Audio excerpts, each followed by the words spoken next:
নমস্কার বন্ধুরা, সোমা কিচেনে সবাইকে স্বাগত। আজকে আমি আপনাদের সামনে নিয়ে চলে এসেছি একটা সজনে ডাঁটা আর আলু দিয়ে একটা নিরামিষ রেসিপি। আমার প্রথম থেকে শেষ পর্যন্ত দেখার অনুরোধ রইল। যদি ভালো লাগে তাহলে অবশ্যই লাইক, শেয়ার, কমেন্ট এবং সাবস্ক্রাইব করে আমার পাশে থাকবেন। এখানে আমি আলুটা এরকম একটু লম্বা লম্বা করে কেটে নেব।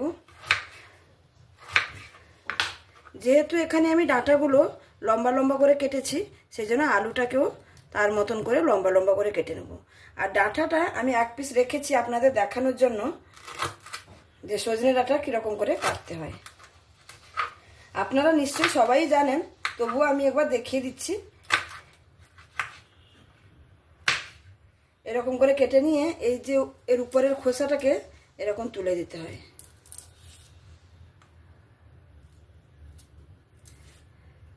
দেখুন, এরকম করে সজনে ডাঁটাগুলোকে খোসা ছাড়িয়ে নিতে হবে। আর এই সজনে ডাঁটার প্রচুর উপকার, কিন্তু বাচ্চা থেকে বড় সবারই খাওয়া উচিত। কিন্তু অনেক সময় বাচ্চারাও খেতে চায় না, অনেক সময় বড়রাও খেতে চায় না। আমি আজকে যেভাবে রান্নাটা করব অবশ্যই সবাই পছন্দ করবে।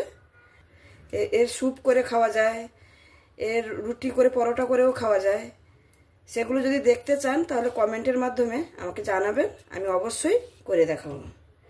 আর সজনে ডাঁটা তো এই সময় প্রচুর পরিমাণে পাওয়া যাচ্ছে, তো প্রত্যেকের বাড়িতে কিন্তু এখন সজনে ডাঁটা অ্যাভেলেবেল থাকে।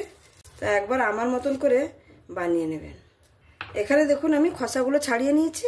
এবার আমি ভালো করে জল পাল্টে আরেকবার ধুয়ে নেব। আলুটা ভালো করে ধুয়ে নিয়েছি। এবারকে এটা এক সাইডে রেখে আমি এখানে দেখুন আমি ডাল, এটা হচ্ছে খেসারি কলাইয়ের ডাল। এই ডালটা আমি 2-3 ঘন্টা ভিজিয়ে রেখেছিলাম। সুন্দরভাবে ভিজে গেছে, নরম হয়ে গেছে। দেখুন এই আঙ্গুল দিয়ে কাটছি, কেটে যাচ্ছে। এটা আমি মিক্সারের জারের মধ্যে দিয়ে বেটে নেব।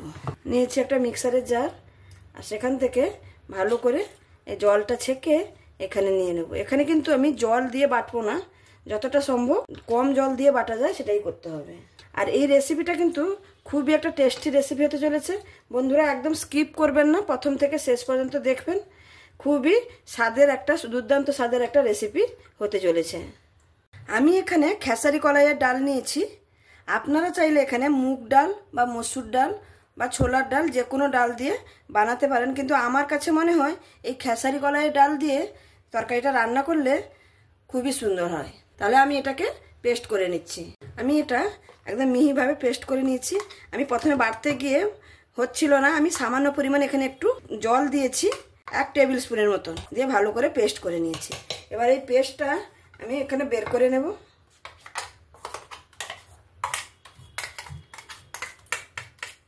আমি সব ডাল বাটাগুলো মিক্সারের জার থেকে একটা বাউলে নিয়ে নিয়েছি। এবার আমি এখানে সামান্য কিছু জিনিস মিক্স করে নেব। তার মধ্যে আমি এখানে দেবো কালো জিরে, পরিমাণ মতো লবণ, সামান্য হলুদ। এটাকে ভালো করে মিক্স করে নেব। এখানে আমি আর অন্য কিছু ব্যবহার করব না। এটাকে একটু সামান্য ফেটিয়ে নিতে হবে এরকম করে 1-2 মিনিট ধরে। এখানে আমি ফেটানো হয়ে গেছে। এটাকে আমি সাইডে রেখে আমি রান্নার কাছে চলে যাব। এখানে আমি রান্নার কাছে চলে এসেছি। গ্যাসের মধ্যে একটা কড়াই বসিয়ে নিয়েছি, আর কড়াইয়ের মধ্যে সামান্য একটু জল দিয়ে দিয়েছি। তারপরে আমি ডাঁটাগুলোকে একটু সেদ্ধ করে নেব। আর ওতে দিয়ে দেবো সামান্য একটু লবণ আর সামান্য একটু হলুদ দিয়ে এটাকে 5 মিনিটের মতন একটু ভাপিয়ে নেব। 5 মিনিট হয়ে গেছে। আমি এবার ঢাকনাটা খুলে নিচ্ছি। এবার আমি চেক করে নেব ডাঁটাগুলো সেদ্ধ হয়েছে কিনা। দেখুন একদম সেদ্ধ হয়ে গেছে, ফেটে যাচ্ছে। এবার আমি এখান থেকে ছেঁকে তুলে নেব, কিন্তু এই জলটাও আমি ফেলবো না। এই সজনে ডাঁটার কিন্তু প্রচুরই উপকার। এই জলটা দিয়ে আমি যখন গ্রেভি বানাবো তখন আমি জলটাকে ইউজ করে নেব।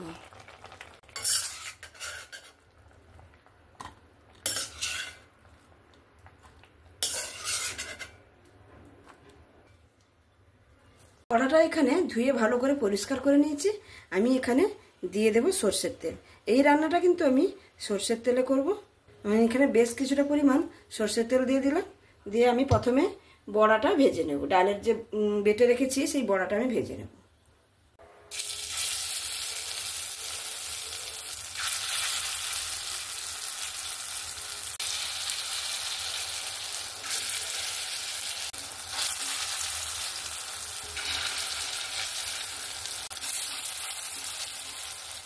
এখানে যতগুলো আমার ধরেছে আমি দিয়ে দিয়েছি।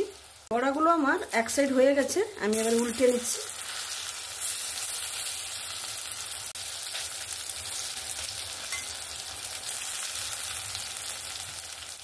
বড়াটা আমার দু সাইডই সুন্দরভাবে ভাজা হয়ে গেছে, এবার আমি তুলে নেব। এবার আমি বাদ বাকি যে বড়াগুলো আছে, ডাল বাটাগুলো আছে, সেগুলো ভেজে নেব। আমার এই রেসিপিটা এই পর্যন্ত যদি আপনাদের ভালো লেগে থাকে তাহলে অবশ্যই লাইক, শেয়ার, কমেন্ট এবং সাবস্ক্রাইব করে আমার পাশে থাকবেন। আর যদি খুব ভালো লাগে তাহলে বন্ধুবান্ধবদের সঙ্গেও শেয়ার করার অনুরোধ রইল।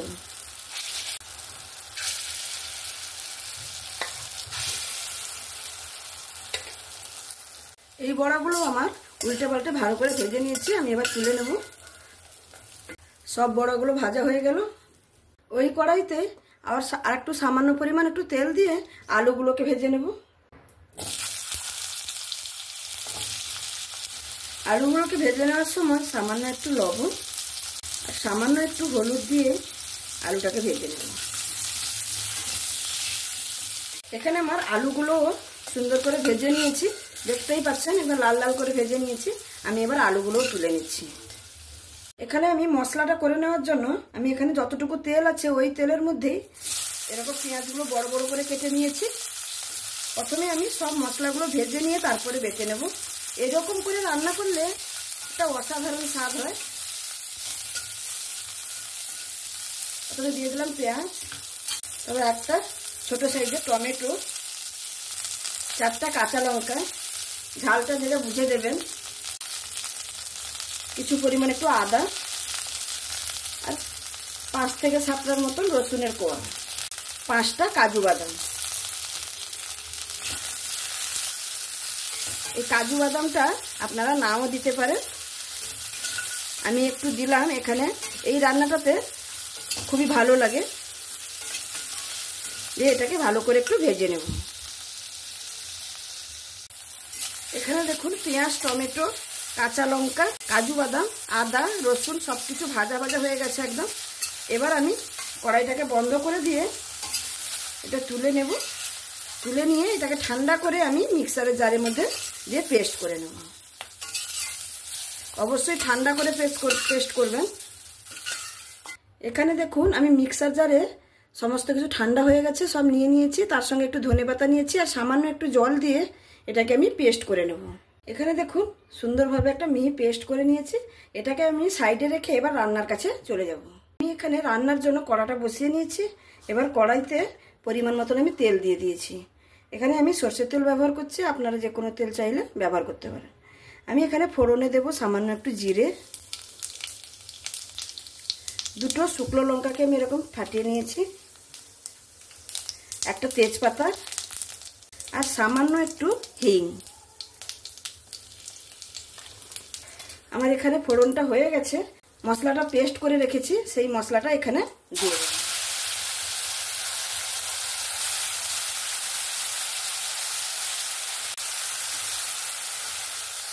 এখানে আমি পেস্টটা দিয়ে ফোড়নের সঙ্গে ভালো করে মিক্স করে নিয়েছি।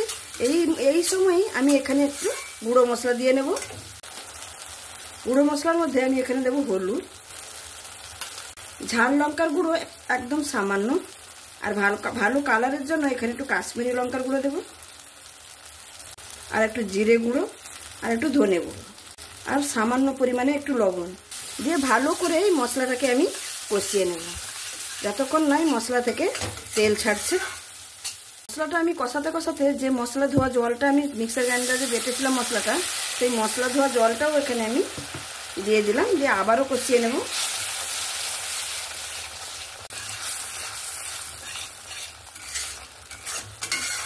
মশলাটা এখানে আমার সুন্দরভাবে কষানো হয়ে গেছে, দেখতেই পাচ্ছেন তেল ছেড়ে দিয়েছে। যে সজনে ডাঁটা আর আলুটা এখানে দিয়ে দেব, দিয়ে মশলার সঙ্গে ভালো করে মিক্স করে নেব।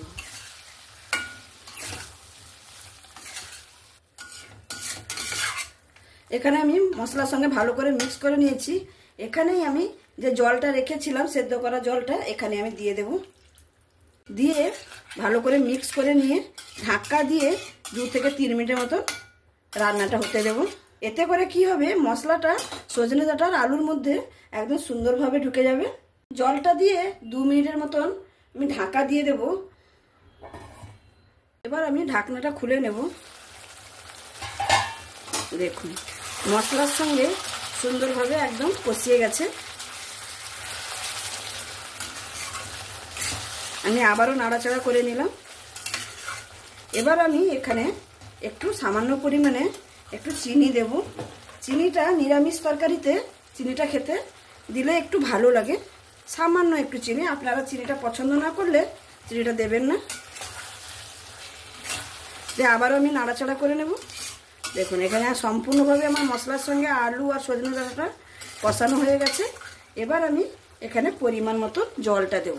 যে যেরকম গ্রেভি রাখতে চান সেরকমভাবে জলটা দিয়ে নেবেন। যেহেতু এখানে ডাঁটাটা সেদ্ধ হয়ে আছে আর আলুটাকেও ভেজে নিয়েছি, খালি আলুটা সেদ্ধ হওয়ার অপেক্ষা, সেই মতন করে আমি এখানে জল দেব। এখানে আমার জলটা দেওয়ার পরে দেখুন তরকারিতে একটা ফুট চলে এসছে। এবার আমি বড়াগুলো যে ভেজে রেখেছিলাম এখানে দিয়ে দেব।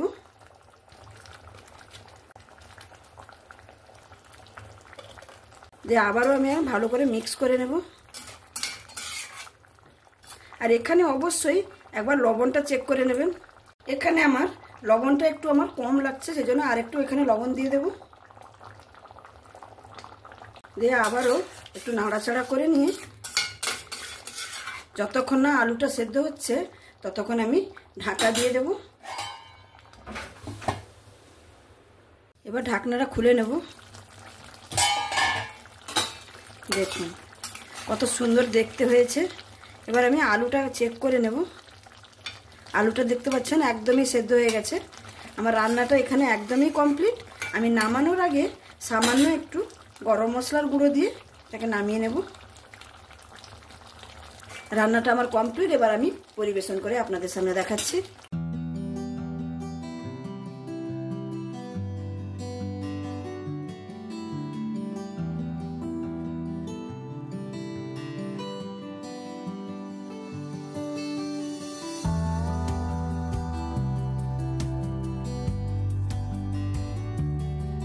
তাহলে বন্ধুরা দেখতেই পেলেন আমার এই সজনে ডাঁটা আলু আর ডালের বড়া দিয়ে এই রেসিপিটি খেতে কিন্তু অসাধারণ লাগে গরম ভাতের সঙ্গে থাকলে। আর দেখতে দেখুন কত সুন্দর হয়েছে।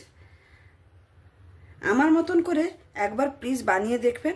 যদি ভালো লাগে তাহলে অবশ্যই কমেন্টের মাধ্যমে আমাকে জানাতে ভুলবেন না। আমার এই রেসিপিটা যদি আপনাদের কাছে ভালো লেগে থাকে তাহলে অবশ্যই লাইক, শেয়ার, কমেন্ট এবং সাবস্ক্রাইব করে আমার পাশে থাকবেন। প্লিজ বন্ধুরা সাবস্ক্রাইব করতে ভুলবেন না। সাবস্ক্রাইব করলে আমি যখনও কোনো নতুন রেসিপি আপলোড করব আপনাদের কাছে পৌঁছে যাবে। তাহলে আজকে আমি এখানেই শেষ করছি। আবার দেখা হবে অন্য কোনো দিন অন্য কোনো রেসিপির সঙ্গে। সবাই ভালো থাকবেন, সুস্থ থাকবেন, সাবধানে থাকবেন। ধন্যবাদ।